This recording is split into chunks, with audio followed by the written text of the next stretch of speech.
Bueno, es muy interesante porque por allá de 2019, bueno, finales de 2018, con toda la huelga de los profesores, este, resalta mi interés, y los profesores están en la calle y no estamos recibiendo clases, y yo no me quedaba con solo ese no estamos recibiendo clases, sino como, ¿por qué no estamos recibiendo clases? Porque ellos están en la calle, esa huelga de 3 meses que ya sabemos cómo terminó.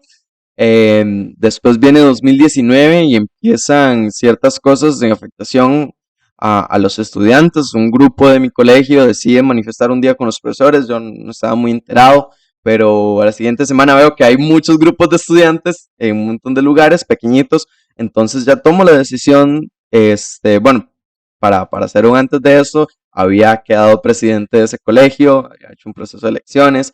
Entonces, ya era como la representación del cole y vemos que es una necesidad de que nosotros digamos presentes, algo que pasa a ser un hecho histórico, la manifestación estudiantil de secundaria en 2019. Entonces ahí despierta mi interés por lo social, yo digo que mi interés por lo social es poder ver que las acciones que uno puede realizar sean en beneficio de gente que lo necesita. Es decir, siempre cuento esta anécdota. Una vez después de todas estas manifestaciones, llegan un grupo de estudiantes y dicen gracias por levantar la voz por muchos, por poder hablar en tal lugar o por poder haber dicho esto, era lo que todos pensábamos. Entonces eso, ese confort de saber que uno está haciendo las cosas bien, despierta ese sentir social. Según yo en esos momentos iba a estudiar ciencias políticas. Era lo que yo quería estudiar porque me gustaba la política, yo sin saber que era ciencias políticas, realmente estaba noveno, iba para décimo, entonces era lo que según yo iba a estudiar. Pasa el tiempo en este movimiento, llego a ser presidente del movimiento de secundaria, gracias a las representaciones que había tenido en Pérez, mi paso por la Junta Directiva Nacional. Entonces conozco a una persona que nos llegó a asesorar, es David Porras, que ha sido mi mayor mentor, siendo sincero. Este, Me pregunto qué será lo que estudia él, porque nos había contado de sus representaciones, su paso por el movimiento estudiantil hace varios años, su paso por la Asamblea Nacional de la Persona Joven. Entonces, de tanta admiración le pregunto, ¿y usted qué estudió? Me imaginé en politología o administración, no sé, me imaginaba todo, me dijo sociología y yo me quedo, ¿qué es eso? Entonces empieza la pregunta de qué es eso. Me cuenta un poco de la carrera. En este momento yo soy terminando décimo año, entonces ya el otro año tenía que elegir qué carrera iba a estudiar. Empiezo a investigar y resulta que esa carrera era lo que más se acoplaba a lo que yo quería hacer como ciencista social, que era poder ver y analizar las problemáticas e incluso poder llegar a soluciones o poder verlas desde un punto más crítico. Así llega la decisión de tomar la carrera y yo dije, sé yo una y voy por sociología. Esa era mi carrera, entonces decido, logro entrar a la primera, no sé cómo, la verdad, pero no, logro entrar a la Universidad Nacional y ahí estoy hasta el momento. Claro, sí, bueno, creo que realmente es muy importante como siempre tenemos personas, ¿verdad?, que nos guían desde cierto punto o tal vez llega un punto en el que hay algún objetivo de aspiración a que estas personas son ejemplos, son personas referentes tal vez en sus propios temas y que nos influyen hacia esto.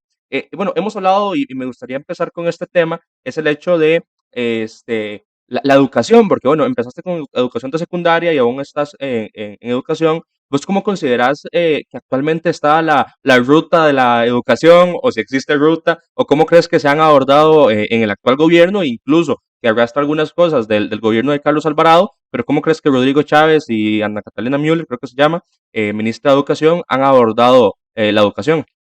La educación es un tema muy complejo y yo agradezco haber estado kinder, primaria, secundaria y ahora universidad en el sector público, en la educación pública del país. Entonces tengo este sentido de agradecimiento y de ver que gente sin posibilidad económica ha podido estudiar y salir adelante en nuestro país. Ver el cómo ha estado la educación en los últimos años y cómo se ha ido deteriorando, es muy triste. Y como decís, es algo que se arrastra de muchos tiempos atrás, porque vemos muchos planes de estudios en cuanto a secundaria y los temas pueden variar, pero la metodología sigue siendo una que se ha utilizado desde que mi abuela estudia, desde que mi mamá estudia, desde que mis tíos estudian, desde que todo el mundo estudiaba. Es ir, recibir materia, después depositarla en un examen y ya. Cuando cambiaron los extraclases por estas tareas, como decían en las distintas evaluaciones, pues resultaba siendo lo mismo, pero seguimos esta lógica de memorizar. Pasa el gobierno de Carlos Alvarado, un gobierno que hace un récord histórico en el país con 3 personas en el alto mando del Ministerio de Educación Pública, que 2 se fueron por la puerta de atrás y por yo le digo así, una lo echamos nosotros los estudiantes y la otra también, porque con el tema de las pruebas FARO, pruebas que no estaban lo suficientemente bien preparadas, aunque se haya gastado una millonada en consultoría, no sabemos por qué tanta plata en consultorías para que al final no se hicieran porque estaban mal estructuradas. Entonces, se topa este gobierno con, sí, yo digo así, todos los gobiernos que vienen es una semilla de esperanza del pueblo. En parte de la educación también está esa esperanza, pero vemos como un puesto como el Ministerio de Educación Pública está respondiendo a intereses personales, intereses de gente plutocrática en el país, de gente de mucha plata. Lo vimos con la negociación del FES, cómo querían debilitar a la educación superior universitaria. Y lo más interesante no era esto, sino cómo la ministra de Educación puso a la gente en un debate en educación primaria y secundaria contra universidades públicas. Es decir, si le damos plata a las universidades públicas, los chiquitos no van a poder ir al comedor. Eso no es cierto. Tenemos todavía problemas estructurales que vienen desde hace mucho tiempo, tenemos problemas de comedores que vienen desde hace mucho tiempo y no ha sido por darle plata a las universidades públicas.